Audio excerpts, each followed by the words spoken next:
Antarctica. It was once a green land full of dinosaurs, but now it's a frozen continent bigger than that of the US that doesn't belong to anyone. It isn't hard to find. Wherever you go, just go south until you get to the big icy thing at the south pole of our planet. It lies within the Antarctic Circle, and it's the largest single mass of ice on Earth. The continent is bigger than the US and even bigger than all of Europe. And still, Antarctica was officially discovered recently. Scientists hadn't known of its existence until 1820. After the discovery, it took another 2 decades to confirm it was a whole new continent, and a few more decades after that to decide on a name. In Antarctica, anti means the opposite. So Antarctica literally means the opposite of the Arctic. Now, even before scientists discovered the land, ancient Greeks already theorized that there must be a southern continent to balance out the Arctic in the north. Also, some scientists who studied Polynesian artwork and oral history believe that Polynesians found the continent over a millennia before the Europeans did. Anyways, today we all know of this icy land at the South Pole. Because of its location, there are just 2 seasons there, summer and winter, and both last 6 months. In summer, it's a bit warmer, and the continent exists in pure daylight. And in winter, it's dark all day long. 98% of Antarctica is ice. This continent alone stores 60% of the planet's fresh water. And yet, despite all those water reserves, Antarctica is the biggest desert in the world. By definition, a desert is an area with sparse vegetation and little snow or rain. Notice that plenty of sand isn't a necessary condition here, even though the continent does have some sand and even sand dunes. It also gets a lot of wind. Antarctica is the windiest continent on Earth, and wind speeds can reach 200 miles per hour. That's even faster than hurricane winds. The little snow the land gets never melts. It just builds up over time, for centuries and millennia. So there's a thick ice layer there. This makes Antarctica full of hidden secrets. There's a whole new world underneath its ice. For example, there are a lot of mountains on the continent that are like 9,000 feet tall. It's taller than 3 Burj Khalifas stacked on top of each other, if we must, and that's currently the tallest skyscraper in the world. But we don't see all those mountains because they're all hidden under the ice sheet that's almost 16,000 feet thick. There's also a lake down there, beneath over 11,000 feet of snow. The lake is called Lake Vostok, named after Vostok Research Station, under which it's located. Originally, it was just a hypothesis.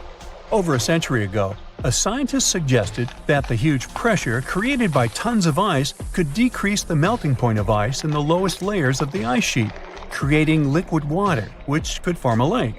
He didn't prove his ideas in his lifetime, but others continued his work and confirmed that this theory was true. There's also a canyon in Antarctica, hidden underneath huge masses of snow too. It's deeper than the Grand Canyon we have in Arizona. There is a mountain range that divides the continent into 2 parts, East Antarctica and West Antarctica. The western part of the continent is experiencing higher temperatures and is starting to melt. If West Antarctica melts and releases its stored water, it will raise the average global sea level by about 16 feet. That will be enough for some cities all over the world to completely disappear. Perhaps the first to turn into a water world will be Thailand's capital, Bangkok, which is just 5 feet above sea level. Then it will be Amsterdam in the Netherlands, followed by Ho Chi Minh City in Vietnam, Cardiff in the UK, and New Orleans in the US. People do a lot of work in Antarctica now, residing there for many months at a time to study this mystery of a continent. Over the years, even a few children were born there. But it's not a country, and the land doesn't belong to anyone. It's governed by the Antarctic Treaty System, an agreement of peaceful research and collaboration that suspends all territorial claims. It was first signed by 12 nations, and now there are 59 supporters, half of whom have decision-making powers. The continent is occupied all year round by researchers from all over the world. There are about 5,000 people living there in summer and about 1,000 in winter. Yet no one is a permanent resident there. People come and go, and the scientists take turns spending time there.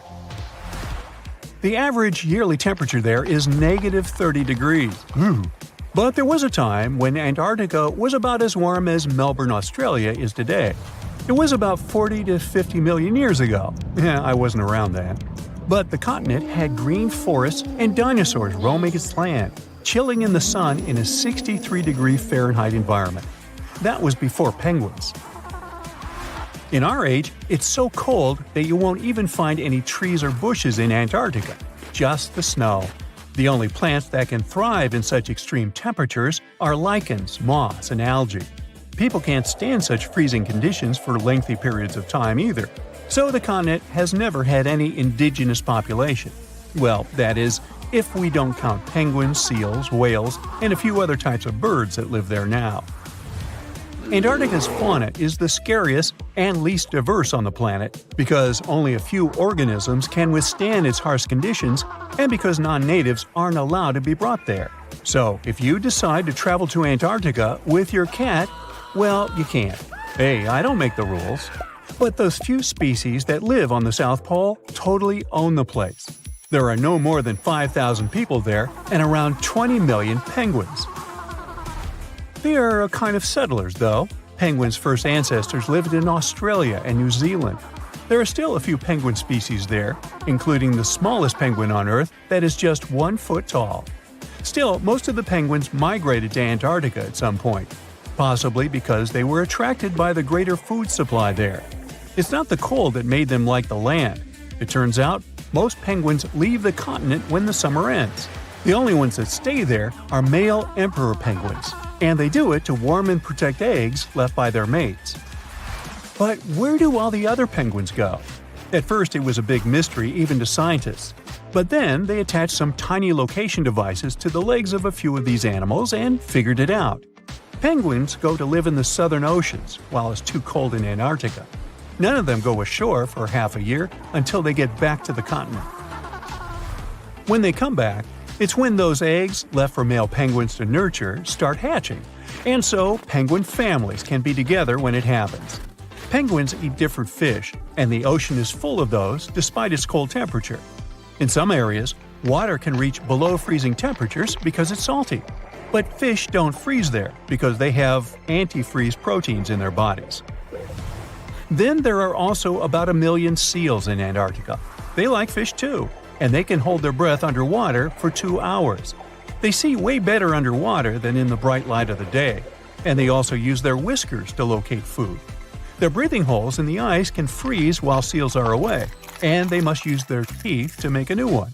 Seals can even sleep underwater and then resurface occasionally to get some air without waking up. I can appreciate that.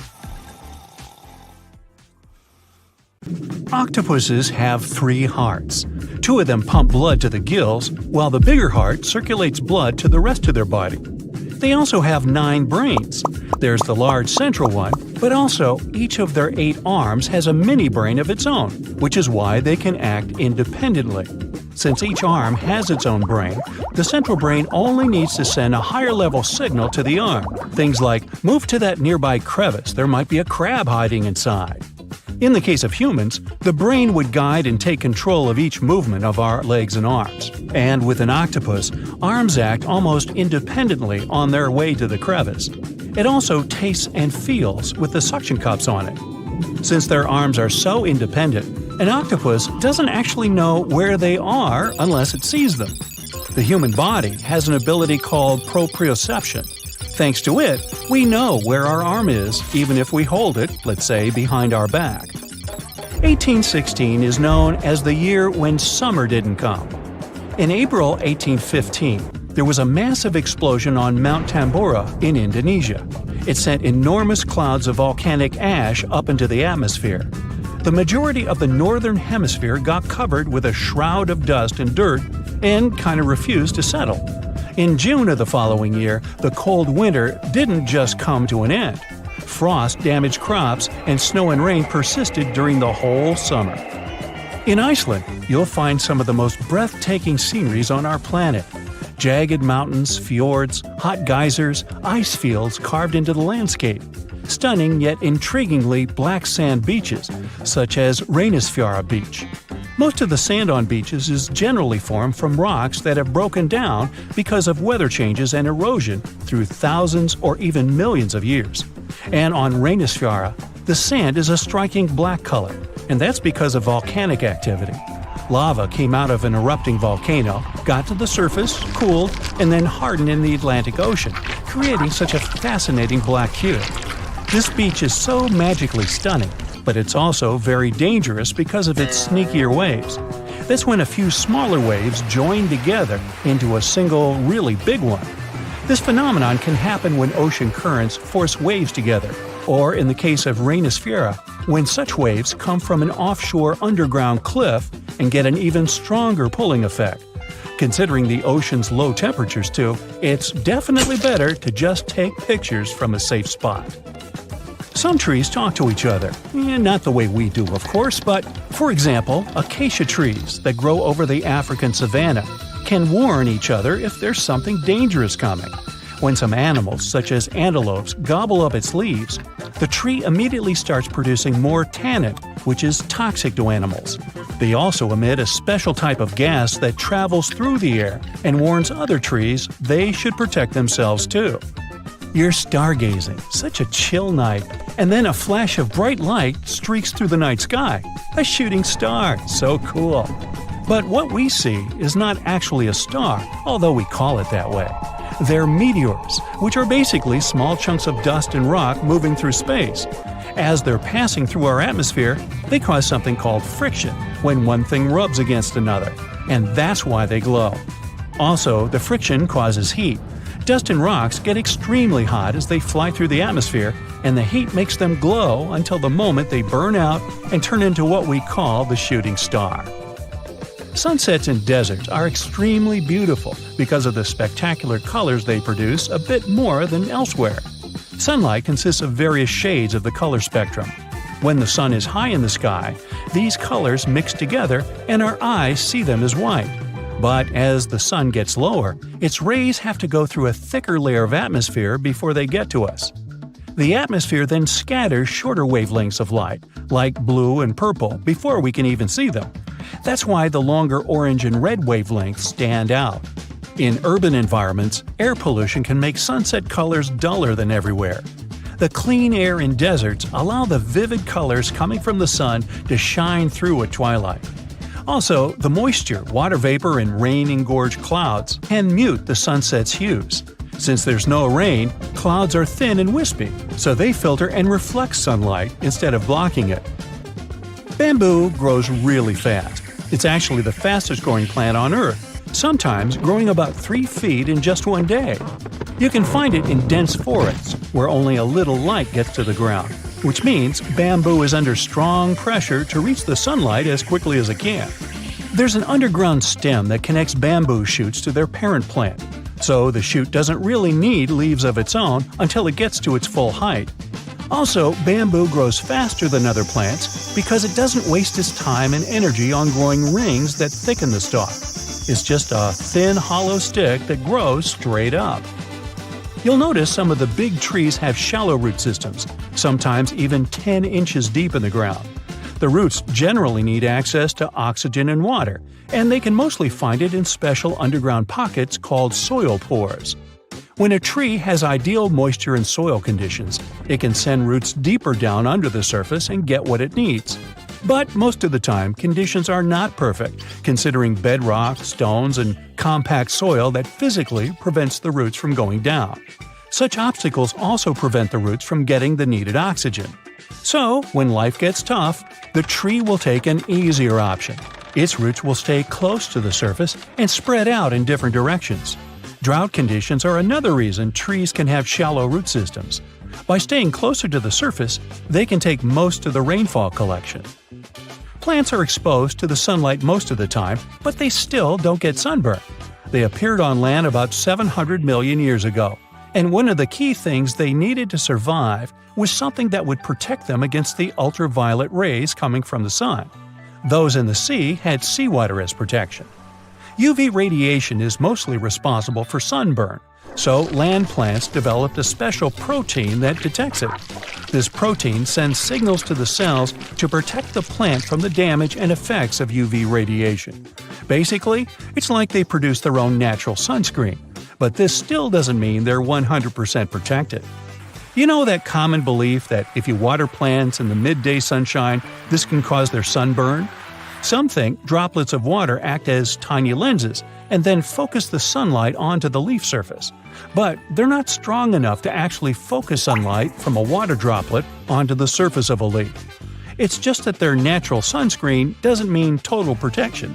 Too much exposure to UV radiation damages cells in the leaves and bark of the majority of plants. Earth's core is as hot as the surface of the sun. You'd think it could easily melt our entire planet, especially since the core is only 1,800 miles away from the surface. If the sun were so close, we'd be like French fries. But we're alive because the center of the sun is surrounded by a mantle of rock that's mostly solid. The crust we walk on actually floats on that mantle and protects us. If the sun was close, we'd only have empty space to protect us, and you and I wouldn't be talking. Also, to melt the entire planet, you'd need way more energy than the heat in its core. Your heart is racing. You're running for your life from one of the biggest creatures you've ever seen. A giant reptile on 2 legs, sprinting right behind you. You hear the sound of a raging river next to you, but decide not to jump in. Thick leaves and bushes keep blocking your path, and you keep getting stuck in the mud. Everything around you is out to get you, and there's nowhere to hide. You spot a hollowed-out tree trunk and crawl inside. Whatever's out there is getting closer and closer. You hear deep guttural breathing and huge stomping. It's getting closer. You see a large tail from a crack in the tree trunk, swinging and knocking down bushes and small trees. Whatever it is, it's sniffing you out like those dogs at the airport. And right next to your face are giant bugs the size of a house cat. Perfect. You've always been scared to even look at crawly little things, but this one's so close and so big, you can actually see its facial features. It's looking at you like you're the alien. You want to scream, but can't. Then, out of the darkness, more bugs. They're curious things, flicking their antennas all over your body. Okay, this is too much. A bug is one thing, but now, a giant centipede thing is crawling your way. Its fangs are the size of your thumb.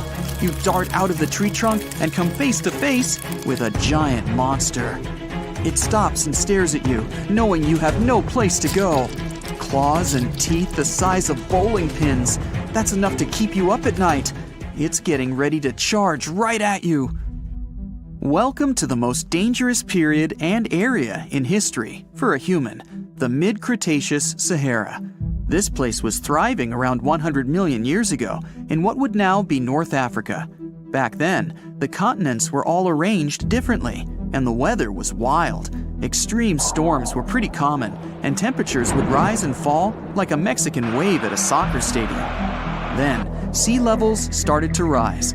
Water flooded the Kem region, an area between modern-day Algeria and Morocco. Over the next millions of years, asteroids, volcanic eruptions, and other natural disasters wiped out everything else. Bye-bye, dinosaurs. Thanks for playing. You probably think of the Sahara as one of the most inhospitable places on Earth, but back when it had trees and rivers, it was even more dangerous. The famous River of Giants was a huge river system that stretched from modern-day Egypt all the way to Morocco. The land was flat and not much vegetation grew there, but it was enough for life to exist.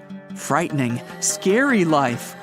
That creature you're staring at, it's a giant, scary-looking theropod, and it's out to get you. Imagine a T-Rex-like dinosaur that's more than 32 feet tall and has an epic jawline. Scary stuff. They were the top dogs in the food chain back then. And that's why this place and period in history was so unique. The entire area had an incredible imbalance between hungry dinos and poor little dino snacks. There wasn't enough food to go around. Scientists were never able to find much evidence of herbivores. That means it might have been a royal rumble of carnivorous creatures waiting to pounce on each other at any moment. So, after a while of having a stare-down contest with a giant theropod, a shadow creeps up on you from behind. You're too scared to turn around, but the growling is louder than anything you've ever heard. It shakes you to the core. You turn around and see a Spinosaurus, and that's about all you can see. You know how they always show the T-Rex as the king of the dinosaurs? Well, this one would be, what, the emperor? It stands about 50 feet tall and has a sail of scales on its back, the size of a regular human. Then add in a crocodile-style snout with razor-sharp teeth and some short, powerful legs. Its diet mainly consists of river fish, but it's looking at you like you're a delicious fish taco. The two alphas are now in a standoff, with you stuck in the middle. But before you close your eyes and get ready to be eaten, they begin fighting each other, knocking down trees. You tiptoe your way out of there and run. The further you go, the better, right? Wrong. Not here, because everywhere you go, there's going to be something dangerous. During this period, there was danger in the sky, in the water, and on land. There were small mammals scurrying around here and there, but they mostly stayed in the shadows to avoid danger. After 5 minutes of running as fast as humanly possible, you make it out of the forest and onto an open plain. Bad move. Now there's nowhere to hide. Suddenly, you hear another shriek. You look behind you. Nothing. It's just short grass everywhere. Then you tilt your head up to the sky and see what looks like a giant bird. Only these are technically flying crocodiles. There were plenty of huge pterosaurs that ruled the skies. Alanqua saharica was a flying reptile that may have eaten fish in the river. Those fish must have been tasty. It had a huge wingspan and long, slender jaws. Oh, and it was the size of a small bus. This one found you and is racing down to catch you. You run for your life, again. And this time, there's no place to hide. Suddenly, you feel talons grasping onto you and you're lifted off the ground. You soar up. If you weren't scared out of your mind, you might have noticed how beautiful the giant river channels below you are. The Alanqua maneuvers like a fighter jet, headed for the mountains, dodging all obstacles. You see a large nest with some mini beasts in it. They're hungry and as large as you. Not a great combination. You try to break free, but it's impossible. The creature drops you in the middle of the nest and flies off. You try to cover yourself, but the little ones keep pecking away. It's only a matter of time before it's too late. You look down below you and see the river. You can't tell how deep it is, but it's got a really strong current. You're out of options. You dive into the raging river and get dragged along with the current. Safe for now-ish. Imagine it's 2021. You're walking along one of the hottest and driest places on Earth, the middle of the Sahara Desert, only to find fossils of oversized fish. They ranged from bite size to bus size. Even freshwater sharks lived there. These weren't your average little fishies. Judging by their teeth, those guys meant business. You might even find a giant sea turtle swimming around. Okay, back to your wacky adventure. Luckily, you wash up on a safe sandy part of the river where you're able to relax. You drink some river water and try to find a safe place to make camp. Every noise you hear makes you jump. You sit down and try to enjoy the calmness of ancient Earth. Just when you feel you can finally catch your breath, you see a Spinosaurus walking along the river on the prowl. You run off and hide under a bush. It passes you by. You're safe. Or not. It turns, shakes the bushes, and sees you. Just then, a large boom scares it away. It's the sound of you jolting awake. You turn on the light and see your cat staring at you. Those dinosaurs seem so real, probably because of that documentary you were watching right before bed. The entire mid-Cretaceous ecosystem depended on rivers for daily life.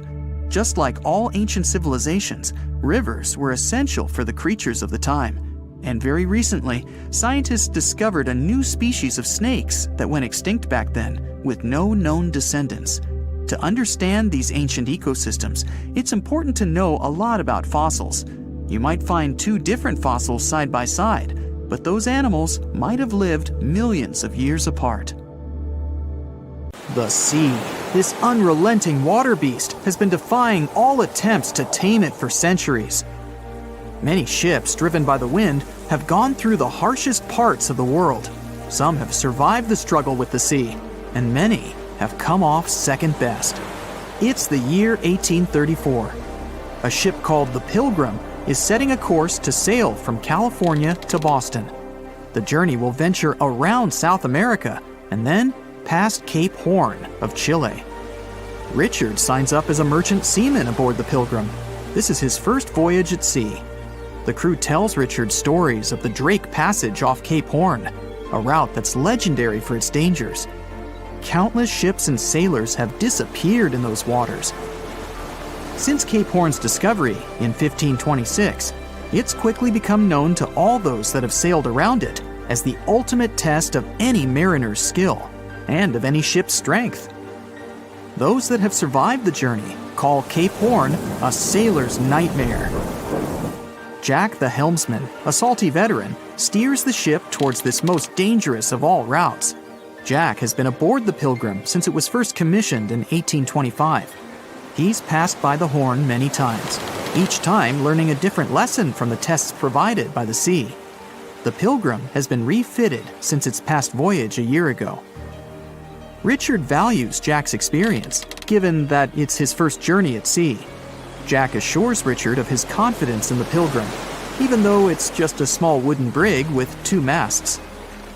Jack's aware that wooden vessels are gradually becoming outdated, replaced by new steam-powered ships. But Jack prefers the maneuverability of the Pilgrim and would take it over the steel ships any day. Richard is excited to be aboard. There's so much to explore in life as a merchant seaman, but the guy struggles to acquire his sea legs on the boat. Forceful winds make the Pilgrim move faster, providing Richard with a quick introduction to life at sea. At the same time, nothing can prepare him for what is to be experienced at Cape Horn. It's the southernmost point of land before Antarctica. The gap between the icy continent and Cape Horn holds the infamous Drake Passage, approximately 700 miles between Cape Horn and the Antarctic Peninsula. Strong winds provide an uninterrupted, steadfast journey toward the Horn. But, as Jack tells Richard, the winds are more concentrated at the Drake Passage. They create a funneling effect, becoming stronger and more unpredictable. Richard is unsure of what this might mean for the Pilgrim, but understands that there's no easier route to travel around South America. A few days pass. The Pilgrim sails by the many islands that make up the western coast of Chile. Although the sea has been relatively calm, Richard continues to deal with his lack of sea legs. His movements are still not very graceful. The constant, ever-swaying deck rises and falls, and Richard finds it hard to get used to the motion. Random large waves hit the Pilgrim from every angle. The ship is quickly approaching Cape Horn. Richard looks towards great thunderous black clouds in the distance. "Welcome to the Horn," Jack says, half laughing. A wry smile upon his face soon disappears. The man gets serious, knowing what awaits them all. Stronger winds start blowing the sails as the crew scrambles to hang onto the ropes. Richard desperately sets to adjust the aft sails, adjusting for the constant change in strong southerly winds. Jack holds firm at the helm, knowing the importance of his role. He's wary of the swell. It can build very quickly the further south they travel. It's crucial the Pilgrim doesn't venture too close to the Horn when they approach. The great darkness that was in the distance is now all around them, filling the sky in every direction. Blackened clouds throw rain and hail down at the crew as they try to resist the enraged weather. Jack is directed by the captain at the helm, changing the direction of the vessel. The temperature has dropped significantly. Barely keeping the water from his eyes, he turns toward the port side bow to provide his face a brief break from the torment of the wind. Looking out into the distance, the man sees the Horn standing alone, surrounded by mist. It's a haunting sight. He steers the Pilgrim along the face of the Horn, the distance getting shorter. The waves shrink in height since the depths become shallower. But these waves are much steeper, and their angle can cause more damage to the wooden vessel. Jack's unsure how much of these waves the Pilgrim can take before the hull is breached. Richard, still posted at the aft sails, watches the water and icebergs floating by.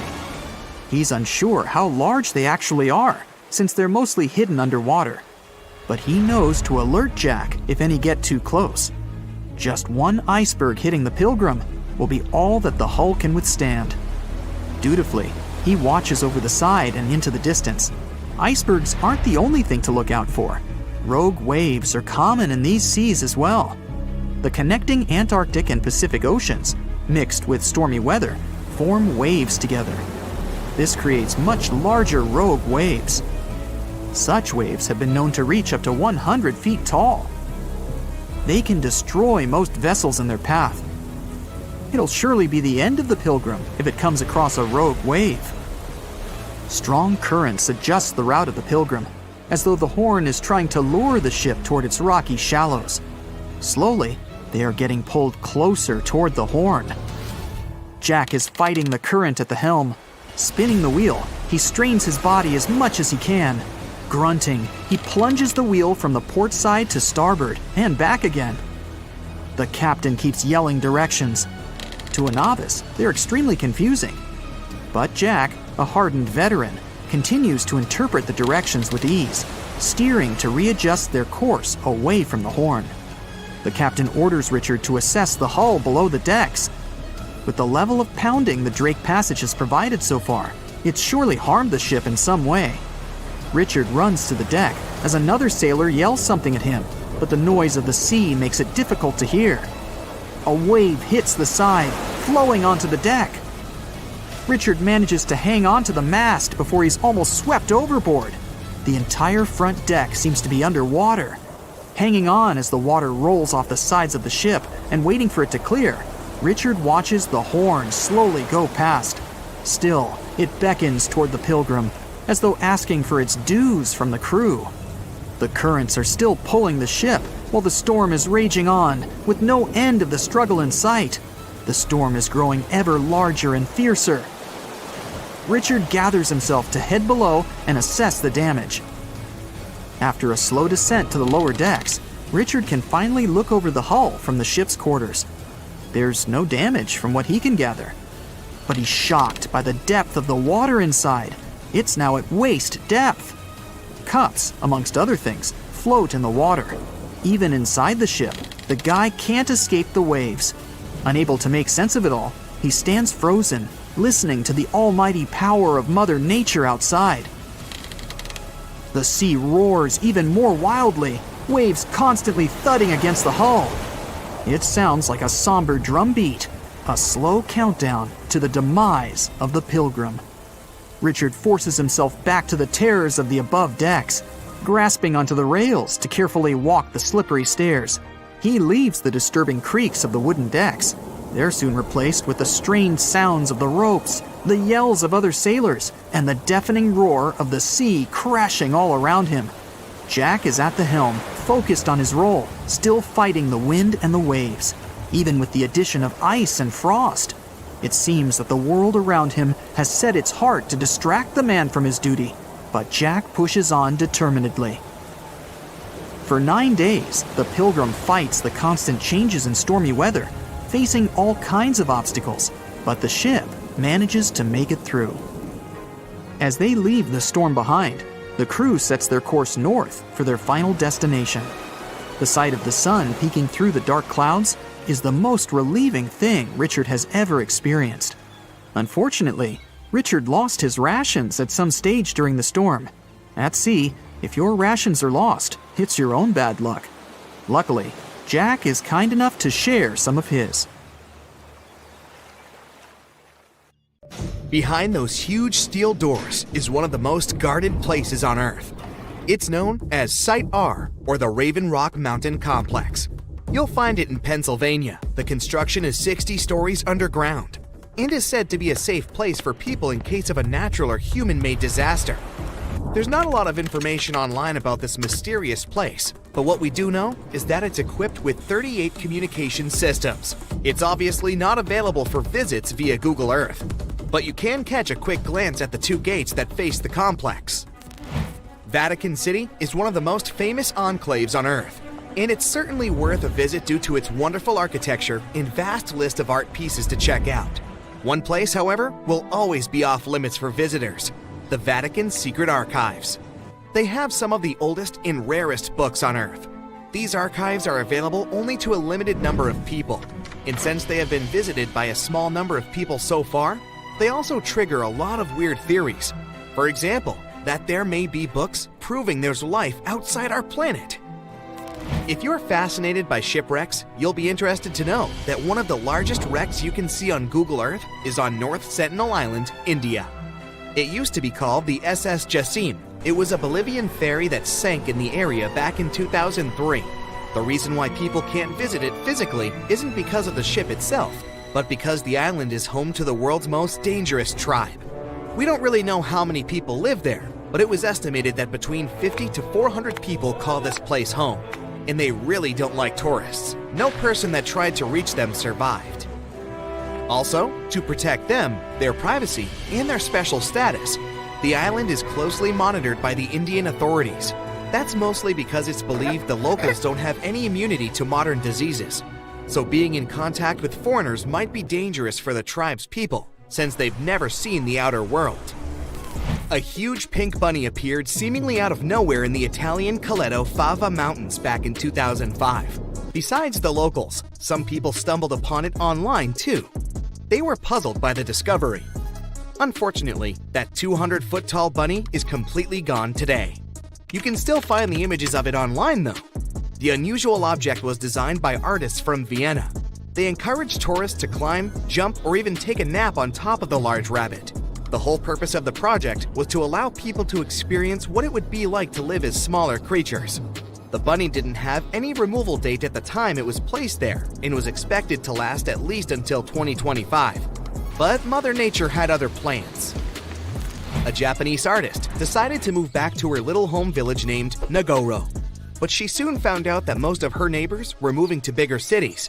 To deal with loneliness, she started putting together scarecrow-like dolls, or kakashi, and placing them all over her garden. She didn't stop there though. The artist soon began doing the same with many other places in her village, creating dolls and placing them as if they were taking part in various human activities. These dolls keep moving around too, but the woman likes to stay true to her story and insists she doesn't touch them. You can see the images of this quirky village on Google Maps. This weird portal was discovered via online maps in New Baltimore, New York. It gave people all sorts of bad dreams. With spooky-looking buildings and all sorts of blurry figures, this area soon became a source for many weird internet theories. Turns out it was nothing more than a technical issue, which resulted in those images being rendered in a distorted manner. Either way, if you look for these images on Google, you won't be able to unsee them. This cute miniature world map was created by an artist from Denmark. He continuously worked on this tedious project from 1944 until 1967, using mostly his hands and just a few tools for moving heavy rocks around. He gathered stones at the edge of the water, then recreated the map of the world on the surface of this lake. During the winter, he was able to use a sled to transport larger pieces of rock over the ice and then place them in the perfect position. Apart from the continents themselves, the map also features rivers and lakes, as well as some other famous landmarks. Care to have a look at a sea without any coasts? Search for the Sargasso Sea. You'll find it in the northern Atlantic Ocean. This weird sea is surrounded by 4 ocean currents and no dry land at all. It got its name from the seaweed that grows there, sargassum. Fingerprints on the lens of a satellite camera? You may be tricked into thinking this if you search for the Finger Maze. It's located in the city of Brighton, UK, and is a large fingerprint created in Hove Park. It also has a maze at the center. It can be really hard and time-consuming to look for wild animals on Google Earth, but the Geo browser does have a nice feature that can help if you're eager to see hippos and flamingos in their natural habitat. Try Googling animals from above and start scrolling through these images. This unique feature can take you from Kenya to Namibia and even all the way to Antarctica, where you can see emperor penguins. There are some places on Google Maps that, for specific reasons, aren't available for the online public, like the Royal Palace in Amsterdam. If you head over there via Google Earth, you'll see that everything around the Dutch Royal Palace is still visible, like the vegetation and roads, but the construction itself is blurred from all angles. That's probably because local authorities want to keep the unique views of the palace for the eyes of physical visitors only. The same goes for the Tantaco National Park in Chile. This one is a privately owned nature reserve that can only be seen on Google Maps from a distance. Once you reach a certain point, the zoom feature stops working. Some people say that since it's a nature preserve, it may be home to some endangered species, and extreme measures are taken for their protection. You know how a certain brand of fried chicken has a certain kernel on their logo? Yeah, you won't see any of these logos in high resolution on Google Maps. That's because the online map uses specific algorithms to detect people's faces and blur them out. As you can see, it's not always really that accurate. It's called Snake Island, and the Brazilian authorities prohibit people from visiting it. For good reason. You'll find the island near the city of Sao Paulo in Brazil. It's said to be home to over 4,000 snakes. Some of the most venomous types of reptiles on Earth call this place home. If that's not creepy enough, how about that some of them are so dangerous that a small drop of their venom can permanently damage the human skin? You can see the shape of the island on Google Earth, but the more you zoom in, the blurrier it becomes. Here's another cool thing you can do on Google Earth: time travel. Well, at least sort of. You won't be able to travel back in time and tell yourself to study more for that tricky exam, but you can see certain historical images of places you like. You can check if this feature works by looking at the upper left corner of the screen. If you can see a small icon with a clock, it may allow you to scroll some years back. But you can also see how sunlight affects Earth if you turn on the sunlight feature. Wow, talk about noisy! Toadfish have a unique ability. They can create a very strong sound. The human ear usually can't hear it, especially if only one fish is making the sound. But if many fish are making the sound at the same time, well, it's going to be hard to forget, and you may not be able to stop hearing it. Toadfish are a common part of the fauna off the coast of Sausalito in California, and every year thousands of them gather in the shoals to party and scream. Together, they create a collective sound that can be easily heard by those in the houses near the shore. The noise, which can be described as a low hum, can even penetrate into the city center. Some people get bothered by this constant humming. This is a unique natural phenomenon, but there's a catch. At some point, the fish swim away from the shore, but the sound remains. Also, scientists have proven that this fish-made noise can't spread through the city, and many residents of the coastal areas don't hear it. But still, some people continue to hear this strange hum. In a similar case, imagine that you've moved to a small village in Scotland. You rent a house, have dinner, and go to bed. As you're settling into sleep, a strange hum permeates your room. It sounds like someone started their truck somewhere in the distance.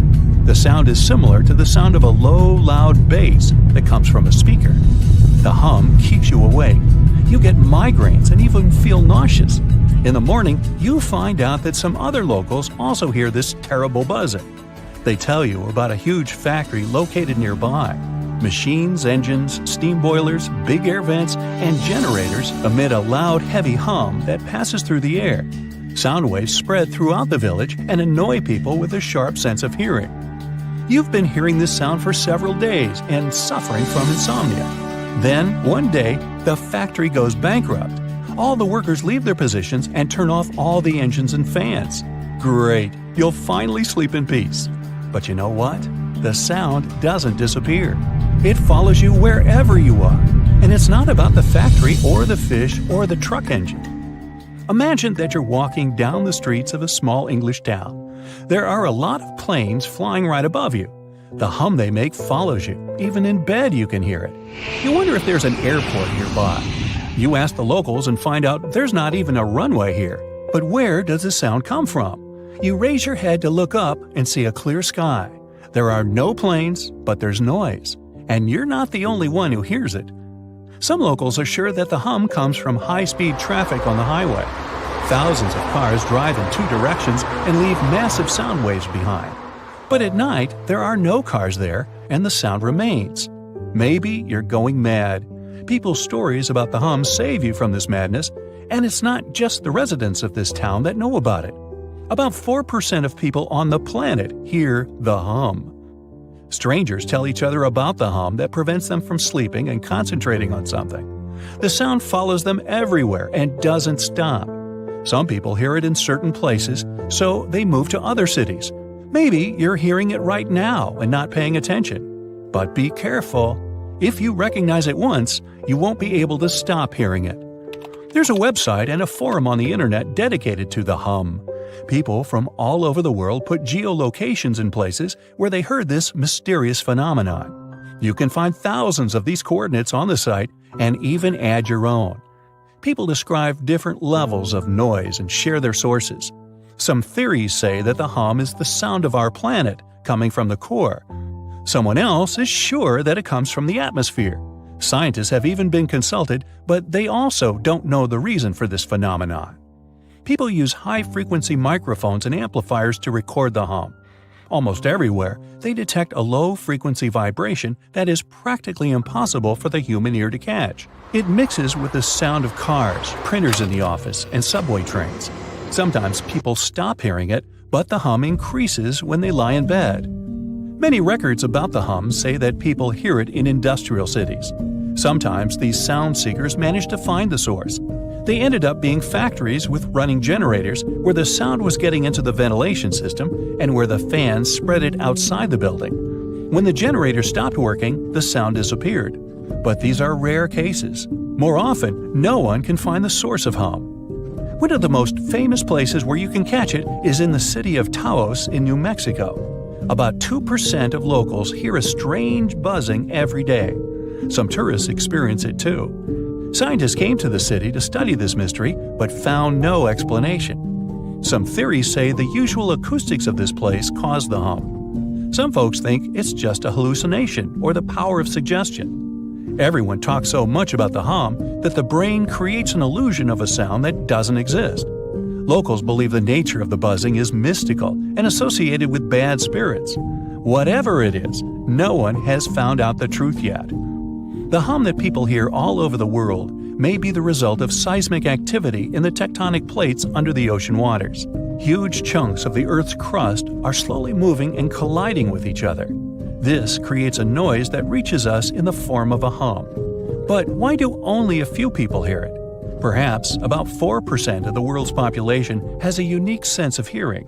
In any case, scientists haven't been able to confirm the tectonic plate theory either. Some researchers point to submarines as the reason. They use low-frequency radio signals to communicate around the world. These signals spread over the surface and can affect the human body. When the ear catches these sound waves, it reacts and causes vibrations similar to humming. This happens because low-frequency sound energy collides with the soft tissues of the skull and stimulates the auditory nerve. In fact, it's not even a sound. It's a hallucination that is created by your brain. But still, no one can confirm this theory either. Perhaps thunderstorms can create the hum phenomenon. About 8 million lightning strikes hit the Earth every day. Some impact creates a powerful electromagnetic charge. Lightning penetrates the air and makes it resonate between the Earth's surface and the ionosphere. Yeah, it sounds complicated, but the principle is simple. Imagine that you're blowing onto the neck of a bottle. Hear this low hum? Lightning works similarly with air. And that's just one hit. Imagine millions of these strikes. The sound waves spread all over the planet, and some people hear them. Lightning constantly strikes all the time, so the hum never stops. In 1973, scientists put forward a theory that the reason for the hum is the jet stream shearing against slower-moving air. In simple words, wind and fast airflows intersect slower ones. As a result, a whistling sound appears, and electric towers and power lines amplify it. By the way, the first reports of the hum appeared in the 70s. People learned about this phenomenon from the small British city of Bristol. Dozens of residents heard this strange noise in different parts of the town. In the beginning, they ignored it. Then the sound became increasingly more irritable. It prevented people from working and living their everyday lives. They couldn't sleep and couldn't concentrate on anything. There was a warehouse with industrial fans in a neighboring town. The locals were sure that this was the reason for the hum. The warehouse stopped working a few years later, but the sound remained. You may even be able to hear it right now if you visit the city. There are many theories about the hum, but you can reduce almost half of them thanks to one factor. Tectonic plates, seismic activity, lightning strikes, the Earth's crust, and resonating air are logical explanations. But look at all the records about the noise. people hadn't mentioned this until the 70s. If this phenomenon had appeared earlier, many newspapers would have written about it. Apparently, the hum is not a mystery of nature. Perhaps this is a consequence of all of our technological achievements. Factories, power lines, airplanes, cars, ships, trains, microwaves, and generators create an imperceptible background noise that most people ignore. We're so used to all these noises that we have forgotten what silence is. Perhaps our brain made the hum inside our heads to respond to our noisy world. If you start to listen carefully right now, what kind of sounds will you hear? Where are they coming from? And is there the hum among them? Imagine you're surfing a perfect wave, and then it suddenly freezes. Well, it sure sounds creepy, but couldn't possibly happen in real life, right? Wrong. You can see mind-blowing frozen waves in Antarctica. These waves occur when the ice gets compressed, and the ever-increasing pressure squeezes the air bubbles out. As for the beautiful blue color, it's the result of ice melting and refreezing. When the summer begins, an ordinary-looking river in Colombia transforms into a liquid rainbow. Caño Cristales, also known as the most beautiful river in the world, sparkles in 5 colors: red, black, green, blue, and yellow. It only looks like this for 6 months of the year because the aquatic plant that gives it the bright hues needs the right water level and amount of sunshine to use its magic. Australia is home to a unique horizontal waterfall on the coast of the Kimberley region. It's really just a fast tidal flow moving through 2 narrow aligned rocks. The tides can rise 30 feet. The falls reverse whenever the tide changes. Also down under is the biggest single rock in the world. It's so big that it even looks like a large hill. It has a circumference of 6 miles and is 1,150 feet high. The edges are eroded since the rock has been around forever. These mud brick buildings are 7 stories high and were built out of fertile soil, hay, and water that were made into bricks and left to bake under the sun for days. The ground floors were used for keeping livestock and grains, and the upper levels were places for socializing and catching good views. Antelope Canyon in Arizona, also known as the place where water runs through rock, has 2 sections of slotted canyons. Throughout the years, the water running through sandstone has created a picturesque formation like no other. If you ever set foot on the arid soil of the Namib Desert in Namibia, prepare yourself for an eerie picture. You'll see countless circular patches between 6 feet to 50 feet in diameter. Organized in a honeycomb-like pattern, they stretch across 1,500 miles toward the horizon. These patches are also known as fairy circles, and you might be disappointed by the explanation of this mystery. No one knows for sure the origin of these circles, even though there are numerous theories, from the radioactivity of the soil to the activity of sand termites.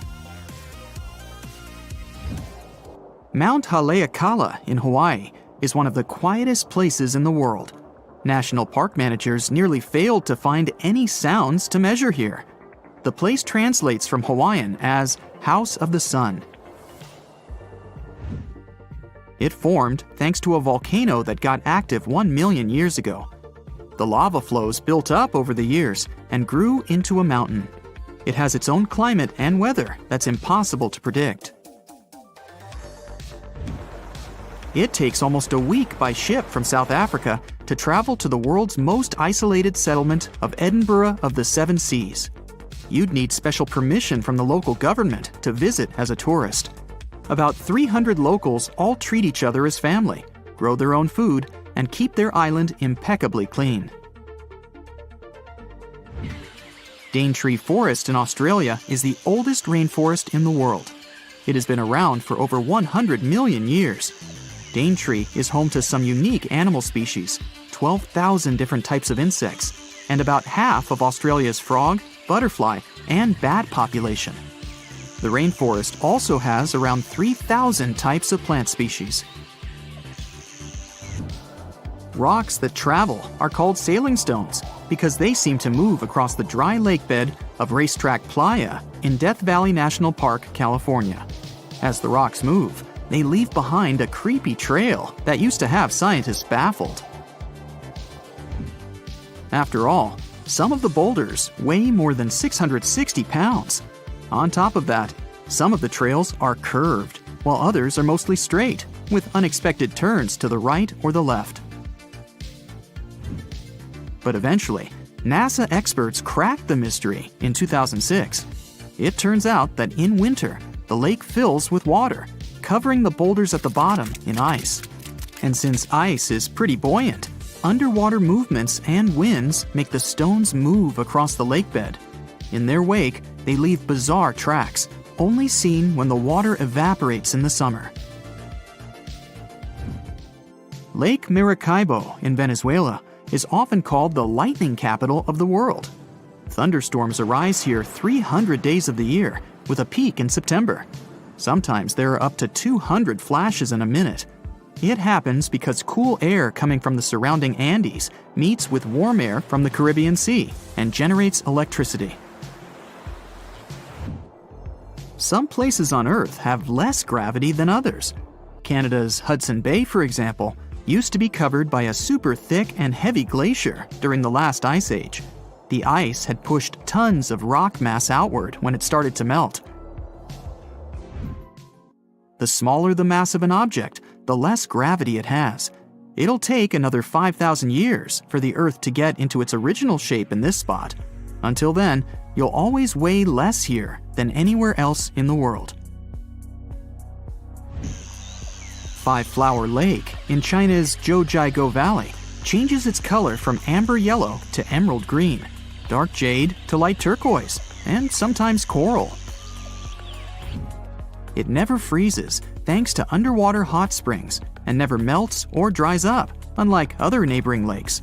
The locals believe it's made up of pieces of a mirror that fell down from the sky.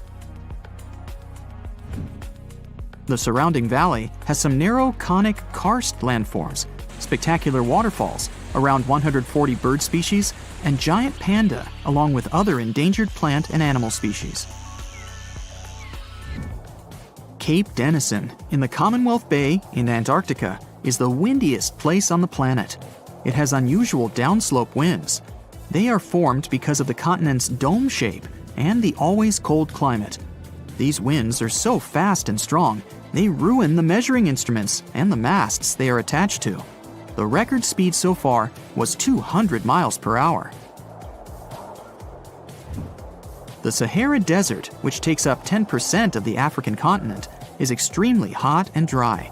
That's why it's one of the top places with the clearest skies. There's hardly ever a cloud above it. This, plus the remoteness from any civilization, makes it one of the best spots for stargazing. In Denmark, people experience blackout-type effects on a pretty regular basis. Just look how weird it is. But it gets even more bizarre when you find out that birds are the cause of this unusual phenomenon. Every spring and fall, millions of starlings begin their annual migration from Sweden, Finland, and Norway toward Britain, Belgium, and France. Denmark is the lucky place where you can observe Sort Sol, the Danish name for black sun.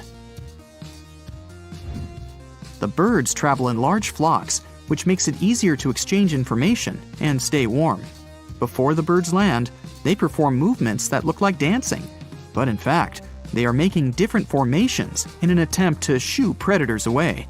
And although the birds fly in highly synchronized patterns, people think that the huge flock changes its shape chaotically.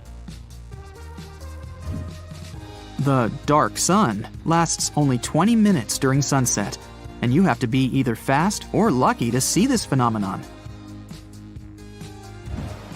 The secret of the cotton candy color of Pink Sand Beach in Barbuda is the crushed corals on it and tiny single-celled red organisms living beneath them. You can see that famous shade when the waves are strong enough to wash that mix ashore. The secret of impeccable cleanliness of this place is that it has no public facilities and is less crowded than other Caribbean islands. It took thousands of years to form Piccaninny ponds in Australia. This whole time, underground freshwater was slowly moving to the surface through limestone. It formed a large underwater cavern with white limestone walls. You'd need a special permit to dive here, and it's definitely worth it. Batara Gorge Waterfall has 3 natural bridges for anyone to walk across, take awesome pictures, and even have picnics. The waterfall is a result of limestone erosion that's been going on for millions of years, even though it looks like someone punched a hole right in the middle. It's located in the village of Tanarine, which is just 2 hours away from the capital Beirut. A village in the Meghalaya state in India is known as the wettest on the planet, according to the Guinness World Records. The average annual rainfall here is about 470 inches. It's a result of warm, moist monsoon winds coming from the Bay of Bengal, bringing clouds full of rain. It flows into rivers and waterfalls and never stops. The locals that work in the fields always wear basket-like covers to protect themselves somehow. The village of Leknes, with a population of about 3,500, is located in Norway, above the Arctic Circle. It has an unusually warm climate compared to other places in the same latitude. In January, the average minimum is 32 degrees Fahrenheit and rarely drops below 30 degrees Fahrenheit. July average temperature is 53 degrees Fahrenheit. That's pretty regular for many places in Europe. As with many other crazy internet discoveries, it all kickstarted on Reddit with a wild post about wicked forest designs. Just take a gander on Google Earth and hit up the history tool to watch epic transformations from barren valleys to densely populated areas teeming with lush green tree plantations. Currently, Uruguay has approximately 2.7 million acres of artificial forests. Just to put that into perspective, it would take you around 15 to 20 minutes to walk across 1 acre, depending on how fast your pace is. You could spend a lifetime just walking around those artificial Uruguayan forests. But how did they emerge, and how did they reach this scale? So there's this process called afforestation, where trees are planted in previously non-forested areas. This initiative was implemented as part of a larger plan to increase the country's forest cover, resulting in Uruguay now exporting an impressive $2 billion worth of wood pulp annually.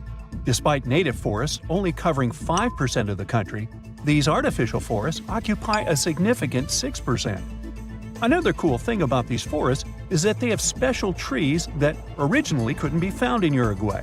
It was decided to plant eucalyptus trees there, as they show impressive results in terms of how fast they grow. A tree can get through a whole cycle, from a little plant to one ready to be harvested, in as little as 10 years. Yeah, not as impressive as bamboo, that grows a couple of feet a day, but still faster than a common Uruguay tree called the Tree of Heaven, which takes about 25 years to get full-sized. By the way, it's considered pretty fast too. Now this funky forest in Japan is literally turning heads. In the Miyazaki Prefecture, there's a group of Japanese cedar trees that are causing a buzz with their unique concentric circles reaching toward the sky. A recent aerial photo captured these crop circles, and now everyone is scratching their heads trying to figure out how they came to be. But fear not, there's no extraterrestrial invasion involved. It turns out this cool formation was actually a carefully planned project from almost half a century ago. Back in 1973, researchers planted these trees in specific radial increments to create these mesmerizing circles. 50 years ago, Google Earth was nowhere around. But looking at that forest, you might think that the Japanese have been preparing to boast their forest on the internet for half a century.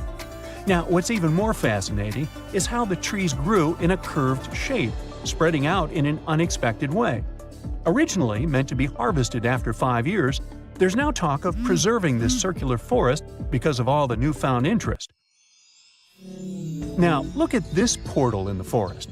There's no way it could have emerged naturally, right? If your first guess was that it was a piece of contemporary art, you were right. So this portal is located in southern Estonia, and it was created by Finnish artist, this guy. This portal is far from being his only creation. He's had other crazy projects too. Like, he once sailed to Estonia in a boat made of bark. He also chopped down a forest plot sorted all the materials for months, and then made an installation the same size as the original plot. There was even a time when he cut a line in ice with a chainsaw and ended up in a freezing swamp. This guy definitely knows how to surprise people. Most of his works are nature-related, so you probably shouldn't be surprised that this forest portal is yet another creation of his. What do you think the artist wanted to convey through this portal? Let us know in the comments. Trees are something that are definitionally straight, right? Well, not as long as you're in the crooked forest in Poland. Near the ground, the trees there bend sharply to the north, then magically straighten back up after a little detour of 3 to 9 feet. It's like they're doing the limbo, but with trees. The mystery of how these trees ended up swerving like they're on a roller coaster is still unsolved. Some think humans might have intervened to create some funky furniture or boat-building material, while others blame it on a wild snowstorm. Nobody knows for sure. Regardless of how they got this way, the Crooked Forest is a hot spot for tourists and nature lovers. If you ever come to Poland, make sure to visit this nature's wonder. Welcome to the Goblin Forest, a magical section of East Egmont that will make you feel like you've stepped into a fairy tale. This enchanting forest, also known as the Kamahiwa, is famous for the abundance of gnarly kamahi trees that give the whole place an eerie yet stunning vibe. As you hike through the Goblin Forest, you'll be surprised by lush greenery, moss-covered trees, and falling rays of sun that create a truly enchanting atmosphere. It's a photographer's dream come true. Now, while you might not find real goblins or mythical creatures in the forest, yeah, I know, it's a bummer, you will still encounter a variety of native bird species. Birdwatchers will be in heaven spotting all the feathered friends flitting about, and all that alliteration. Plus, if you're lucky, you might even catch a glimpse of glowworms lighting up the trails. With a network of well-maintained hiking trails suitable for all fitness levels, the Goblin Forest is the perfect destination for adventurers looking for a magical experience in nature. So, grab your hiking boots and get ready to explore this enchanted forest of wonders. Monteverde Cloud Forest in Costa Rica is not your typical forest adventure. Think of high-flying suspension bridges and trails above the treetops. On foggy days, you can wander through misty clouds for a mystical vibe. This nature reserve is called a cloud forest, and it's a real scientific definition. Cloud forests differ from your average ones in several aspects. First, they're usually evergreen forests that are like tropical oases, with a constant veil of low-level clouds covering the canopy.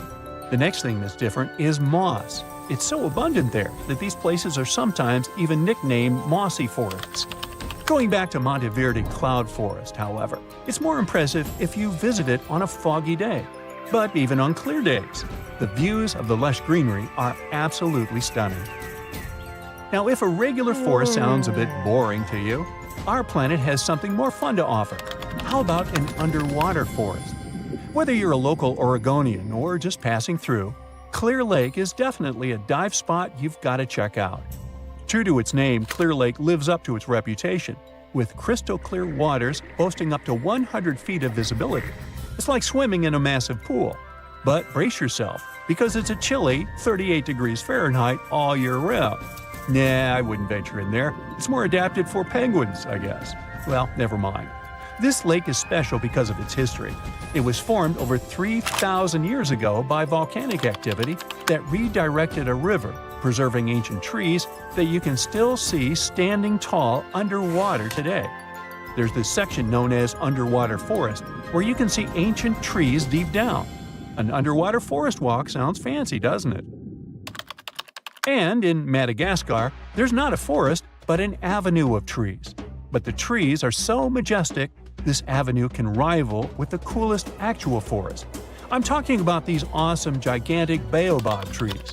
Picture this, an 850-foot stretch of road lined with 20 to 25 massive baobabs, towering at about 100 feet tall.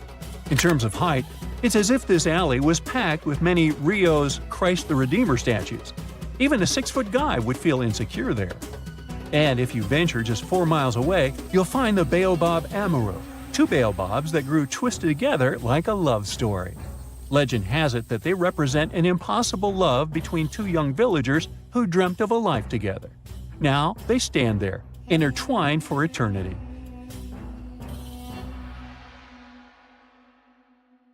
If you're a fan of Dr. Pimple Popper, you're probably freaking out right now, itching to squeeze out every little blackhead from those lip contours. But this is actually a hill formation that you can find in Garb, Sudan. Knowing that perhaps makes it all the more creepy because it looks like the crack in the middle is swallowing up everything around it.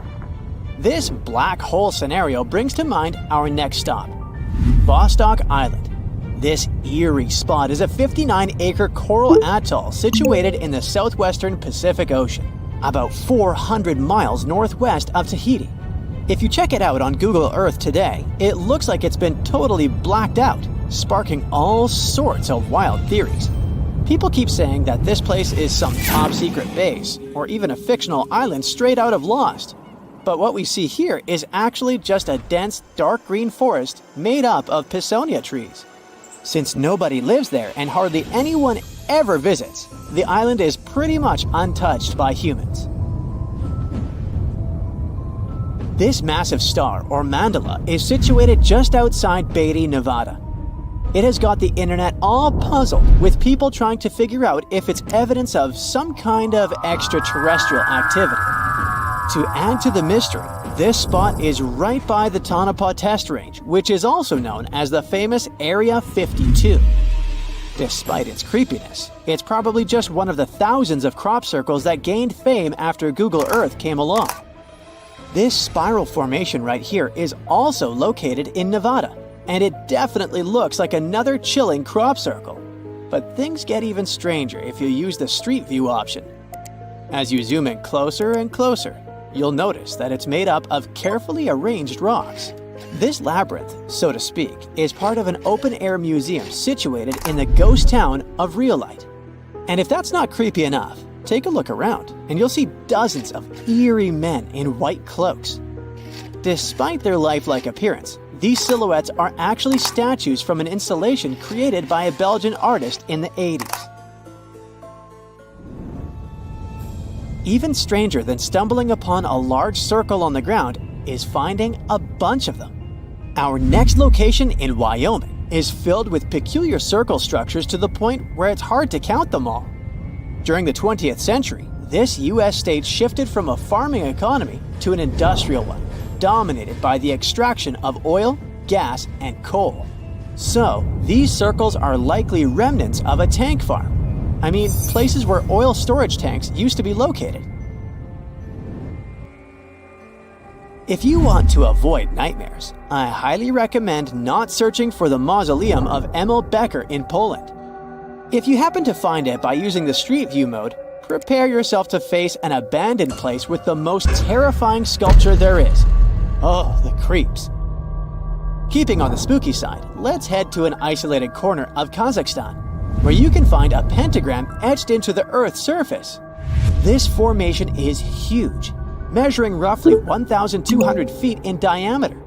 Before you jump to conclusions about this formation being related to some kind of underworld deity worship, it's worth noting that the pentagram actually turns out to be the outline of a park designed in the shape of a star. The star shape is marked by roadways, which are now lined with trees, making the star shape even more distinct in aerial photos. You can spot this peculiar symbol from quite a distance. At first glance, it might even resemble an otherworldly alphabet, as if a highly intelligent civilization is trying to send us an alert message. But this mystery is already solved. We are in De Hoge Veluwe, a Dutch national park located in the province of Gelderland. And these lines are actually part of the park's logo. Search for these coordinates to find what looks like a land formation straight out of an extraterrestrial landscape, or perhaps a set from Avatar. This place, located in Inner Mongolia, China, is believed to be a granite mine. But it's a bit of a mystery why it has such a striking blue tone on Google Earth. If you check it out on Microsoft Bing Maps, for example, the same location appears in a much more natural tone. In the Australian outback lies a massive geoglyph known as the Maori Man. Discovered in the late 90s, it appears to represent an indigenous Australian man hunting with a boomerang or stick. The figure stretches for more than 2 miles in length and about 1.6 miles wide. It has deep furrows carved into the ground, which adds to the complexity of its formation and origin. Despite efforts to uncover its purpose, its origin is still a mystery. This is desert breath, located in the Sahara. Like many things you have seen in this video, this formation also sparks speculation about it being created by extraterrestrial beings. But a quick Google search clears up that mystery. It turns out this is an art installation created by a group of 3 Greek artists back in 1997. They went all out, moving around a whopping 280,000 square feet of sand and even creating a large pool in the middle of it. Egypt still holds many mysteries, and you can explore them yourself with Google Earth. That's how some people stumbled upon this striking triangular-shaped plateau and immediately jumped to the conclusion that they discovered a hidden pyramid. However, experts quickly dashed their hopes. They believe there's no plausible explanation for a pyramid to exist in this area, located 8 miles west of the Nile Valley edge in Upper Egypt. This discovery is likely nothing more than a hill that has suffered the effects of erosion, combined with a heavy dose of wishful thinking. In some cases, nature itself is responsible for creating frightening sculptures, like the Badlands Guardian in Alberta, Canada. If you look at it from above, you'll notice not 1, but 2 human heads emerging from the landscape. These gigantic beings were sculpted by rainwater erosion on layers of clay-rich soil. Ironically, additional human-made structures give the impression that this one is wearing wired headphones. It seems that deserts are a prime spot for discovering strange images on Google Earth. So our next stop is China. In the Gobi Desert, you'll come across zigzagging white lines that look kind of random. The first challenge for armchair experts was figuring out what these structures were made of, as it's hard to tell if they're painted on or dug into the landscape. There's still a lot of speculation about it on the internet. But the most plausible explanation is that this structure is used for calibrating satellites. This way, satellite cameras can focus on these large grids to orient themselves in space. Check out this intact plane that seems to have sunk beneath the ocean off the coast of Crooked Island, Bahamas. Some viral videos claim it's a crashed plane belonging to the infamous Pablo Escobar. The truth is that something lying on the bottom of the ocean can't be that visible, so it's more likely that it's a plane that was actually flying when Google captured these images. However, there is a strong belief that Pablo Escobar did have a plane that crashed nearby, but it was in another part of the Bahamas known as Norman's Cay. You can still spot it in shallow turquoise waters. Just search for Norman's Cay sunken plane, and there it is. If you're convinced that extraterrestrials are already among us, then go ahead and type in these coordinates on Google Earth. Explore the area using Street View, and wow, what is it? Of course, we're not talking about visitors from other planets, but this shadow of a gigantic creature still gives me the creeps. Turns out, it's just a person lugging around one of those 360-degree Street View cameras tucked away in a trekker backpack. So hey, if you take a good look around Google Earth, you might stumble upon more of these elongated necked beings walking around the globe. So, we might be getting closer to finding a massive icy planet beyond Neptune's orbit. Yeah, sorry Pluto, still not you. Recently, some universe mapping using data from a telescope in Hawaii eliminated about 78% of the possible locations for this mysterious Waldo from space. Some people call it Planet 9, while others prefer Planet X. Either way, it's been causing controversy since its existence was first proposed. And that is mainly because no study so far can answer the big question: does it really exist? If discovered, Planet 9 would rank as the 5th largest planet in our solar system, with a mass 10 times that of Earth. It's also theorized to be gaseous, like Uranus. The initial study on Planet 9, dating back to 2016, suggests that this colossal new planet orbits the Sun 29 times farther out than Neptune, which sits at about 2.8 billion miles. As a result, the Planet 9 would take between 10,000 and 20,000 years to complete a single orbit around the Sun. If confirmed, this yet-to-be-understood world would dominate a region larger than any other known planet in our cosmic neighborhood. These are all intriguing hypotheses, but without a single piece of evidence or observation to back them up. Before dismissing this as a wild guess, it is important to note that these researchers relied on complex mathematical modeling and computer simulations to speculate about the planet's characteristics, because that's what they do. The hypothetical presence of this planet would explain various mysterious features located beyond Neptune.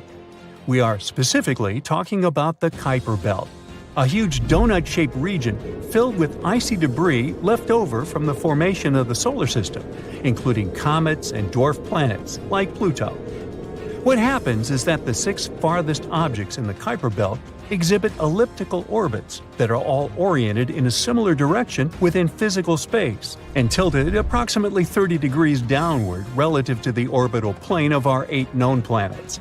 What's strange here is that, despite their distinct orbital velocities around the solar system, they maintain this alignment. The likelihood of such alignment occurring randomly is extremely low, around 0.007%. So, here comes Planet 9, a hypothetical massive celestial body that offers a plausible explanation for this strange phenomenon, potentially exerting gravitational influence to shape these orbits. The initial theory didn't hold up for long, facing accusations of observational bias and calculation errors. Then, in 2017, another study popped up, sparking back the idea that maybe Planet 9 is out there after all. This time, Spanish astronomers tried a novel approach, focusing on observing extreme trans-Neptunian objects. These celestial bodies orbit the Sun in highly stretched elliptical paths, with average distances exceeding 13 billion miles. The research suggests that the distances between these objects' nodes and the Sun might provide clues to Planet 9's location. You see, these nodes are the points where a celestial body's orbit intersects the solar system's plane. When these objects reach these points, they're more likely to interact with other solar system bodies, potentially causing significant changes in their orbits or even collisions. So, if the trajectory of these extreme trans-Neptunian objects remains stable, everything's fine.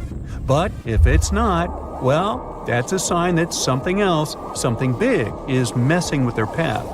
And that's exactly what the research found.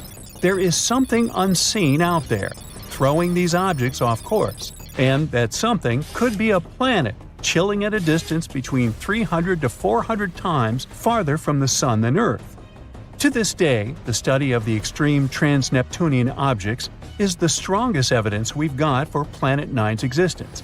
And if you're still not convinced by this theory, know that strange motions like these have led to planetary discoveries before. Neptune, for instance, was spotted because Uranus's motion didn't quite agree with the predictions of Newtonian gravity. But the deflection of its orbit could be explained if it was caused by a pull of an undiscovered planet. And just like that, we discovered Neptune. Now, the year is 2021, and there's all this buzz about Planet 9 again. After correcting some old guesses, studies are now leaning towards the idea that this mystery world follows an epic loop around the Sun every 7,000 years.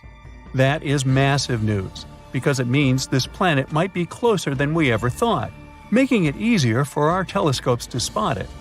The paper also suggests there is a whopping 99% chance that the funky orbits of these distant objects are all because of this unseen planet, not just some cosmic coincidence.